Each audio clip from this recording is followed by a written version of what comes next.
पंजाब में मैं इस समय मौजूद हूं और राघव चड्ढा पंजाब को रिप्रेजेंट कर रहे हैं संसद में।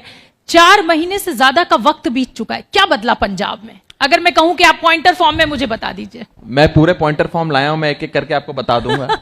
पूरा शिखर सम्मेलन इसी में मत निकाल दीजिएगा।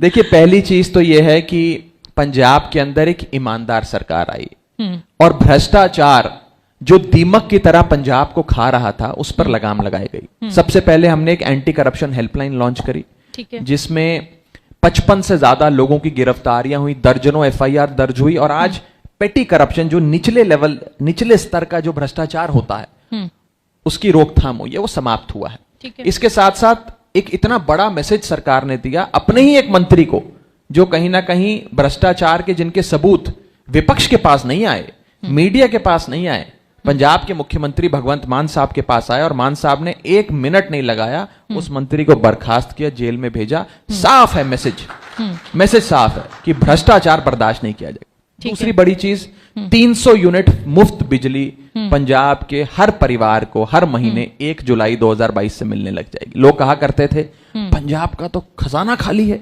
कहां से ये लोग दे पाएंगे?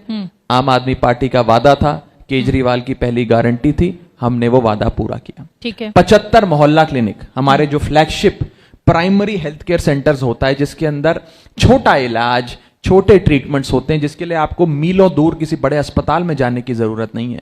अब वो आपके पिंडों तक, आपके जिलों तक, आपके हलकों तक पहुंचेगा। और 75 मोहल्ला क्लिनिक की शुरुआत 15 अगस्त को भारत देश की 75वीं आजादी दिवस पे सोच समझ कर दावा कीजिएगा, क्योंकि अब आपके बाद विपक्ष के नेता भी इसी मंच पर, इसी कुर्सी पर बैठेंगे। बिल्कुल आए, मैं ये जो दावे आप इस समय कर रहे हैं उनको परखा जाएगा, उनको नापा तोला जाएगा। 100% किया जाए। शिक्षा माफिया पे लगाम लगाई गई, शिक्षा माफिया पे लगाम लगाई गई और कहा गया कि कोई भी प्राइवेट स्कूल अपनी मनमानी से फीस नहीं बढ़ाएगा, उनकी फीस पे रोक लगाई गई। और कहा जाता था यहां से यूनिफॉर्म खरीदो, यहां से किताबें खरीदो, उस पे रोक लगाई गई। उसके बाद लॉ एंड ऑर्डर, जिसपे काफी सवालिया निशान विपक्ष भी खड़ा करता है।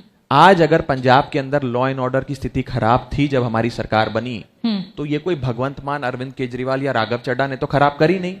हमने ये चीजें इनहेरिट करी हैं, ये विरासत में हमें ये सारी सरकारें, सारी पार्टियां देकर गई हैं। ये जो गैंगस्टर घूमते हैं आए दिन पंजाब में, ये कोई भगवंत मान, अरविंद केजरीवाल, राघव चड्ढा तो अपने साथ लाए नहीं। आप इतना बड़ा दावा कर रहे हैं, खुलेआम सिद्धू मूसेवाला को गोली मार दी। मैं उस पे आ रहा हूं, आप कातिलों तक इतने लंबे इंतजार के बाद पहुंच पाते हैं और आप कह रहे हैं कि आपकी कानून व्यवस्था एकदम परफेक्ट। मैं उस पे आ रहा हूं। कानून व्यवस्था परफेक्ट नहीं है, कानून व्यवस्था को परफेक्ट बनाना है और बनाएंगे। आज से पहले ये जितने भी गैंगस्टर्स थे, इनके आका, इनके गॉडफादर, इनको संरक्षण देने वाले, आशीर्वाद देने वाले लोग सरकार में बैठा करते थे। तो इसीलिए गैंगस्टरों पे बिल्कुल पकड़े जाएंगे। इसीलिए मैं आ रहा हूं, इसीलिए गैंगस्टरों पे कार्रवाई नहीं होती थी। आज चाहे पटियाला में हुए वायलेंस की बात हो, 24 घंटे के अंदर जिन लोगों ने वो वायलेंस किया था, सांप्रदायिक दंगे भड़काने की कोशिश करी थी, मास्टरमाइंड भी, करने वाले भी 24 घंटे के भीतर जेल के अंदर थे। गॉडफादर आज नहीं, कई सारे गॉडफादर हैं, एक एक करके पकड़ेंगे कौन लोग। मुख्तार अंसारी को यहाँ दलों में है वो गॉडफादर या समाज का हिस्सा है? बिल्कुल राजनीतिक दलों में। ये किसने पैदा करे गैंग? कौन सी पार्टी है, कौन से नेता है? ये गैंग राजनीतिक फायदे के लिए और पैसे कमाने के लिए नेताओं ने पैदा करे हैं, जिसका भुगतान आज पंजाब को करना पड़ रहा है। लेकिन अच्छी बात यह है कि अब अगर कोई वारदात होती है शोभना जी, तो कार्रवाई होती है, लोग गिरफ्तार होते हैं। मैं आपको बता दूं कि आम आदमी पार्टी की सरकार ने, भगवंत मान साहब की सरकार ने, सरकार बनते ही एक anti gangster task force AGTF, जिसकी खूब चर्चे हैं पूरे सूबे में, उसका गठन किया, उसको गठित किया, बढ़िया अफसर उसमें लगाए।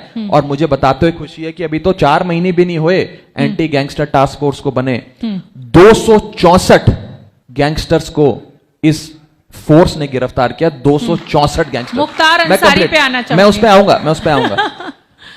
55 से ज्यादा गाड़ियां सीज करी गई, 206 से ज्यादा इलीगल वेपन सीज करे गए, 57 से ज्यादा crime modules, gang modules bust करे गए। कहने का मतलब यह है कि अब लॉ एंड ऑर्डर बेहतरी की ओर है। और मैं आपको विश्वास दिलाता हूं, पंजाब सरकार, मान सरकार आने वाले समय में लॉ एंड ऑर्डर की ऐसी स्थिति पंजाब में बनाएगी कि देश के राज्य सरकारें हमसे सीख लेंगे। मुख्तार अंसारी नहीं, मुख्तार अंसारी पे तो मैं बस इतना कहना चाहूंगा, यहां पर बैठे लोग जो सरकार में थे, जो गृह मंत्रालय संभालते थे, बड़े बड़े मंत्रालय संभालते थे, उन लोगों ने सांठ गांठ के तहत, नहीं नाम मैं नहीं लूंगा, आप आने वाले समय में सरकार की कार्रवाई देखिएगा, मुझे विश्वास है कि मान सरकार उस पर कार्रवाई करेगी। उन लोगों ने मुख्तार अंसारी जैसे गैंगस्टर्स को संरक्षण देने के लिए उन्हें उत्तर प्रदेश और अन्य सूबों की जेल से पंजाब की जेल में बुलाकर वीआईपी ट्रीटमेंट दिया। और आपको पता है पहला काम हमारी सरकार ने क्या किया? हमारे जेल मंत्री ने, नाम लीजिए ना राघव जी, हमारे जेल मंत्री, युवा नेता है, उम्मीद है देश को आपसे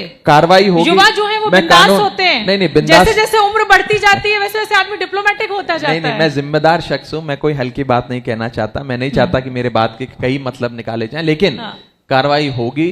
कार्रवाई आप अपनी आंखों से देखेंगे और कौन वो नेता, उनका चेहरा आप अपने चैनल पे गोल करके दिखाएंगे आने वाले समय। जांच शुरू नहीं हुई है, कुछ कागजों पे देखने को नहीं मिल रहा है, कोई मुकदमा दर्ज नहीं हुआ है उन सो कॉल्ड बड़े लोगों के खिलाफ, कैसे मैं आपको विश्वास करूं? जेल मंत्री आएंगे अभी आपके मंच पे, मुझे उम्मीद है आप उनसे पूछिएगा कितनी कार्रवाई चल रही है। पर मैं एक चीज बता दूं, क्योंकि जेल्स की बात हो रही है, ठीक है, पंजाब के जेल्स, शोभना जी, गैंगस्टर्स के लिए और कैदियों के लिए सेफ हेवन माने जाते थे, स्वर्ग माने जाते थे। विधानसभा में आपके मंत्री ने जिक्र किया, बिल्कुल, यहाँ पर मुख्तार अंसारी के विषय में बिल्कुल किया, और यहाँ अभी पर तक जांच शुरू नहीं हुई। नहीं, आपको ऐसा क्यों लगता है जांच शुरू नहीं? अच्छा, मतलब अंदर अंदर चल रही है जो हमें नहीं बताई जा रही है। बहुत जल्द आपको पता लगेगा, लेकिन मैं आपको बता दूं कि जेलों के अंदर एक ऐसी व्यवस्था पुरानी सरकारों ने बनाई जहां mobile phones, iPads, internet, VIP कमरे, सारी सहूलतें मौजूद। अब आगे बढ़ूंगी, हमने आते ही जेलों का वीआईपी कल्चर खत्म। आगे बढ़ूंगी।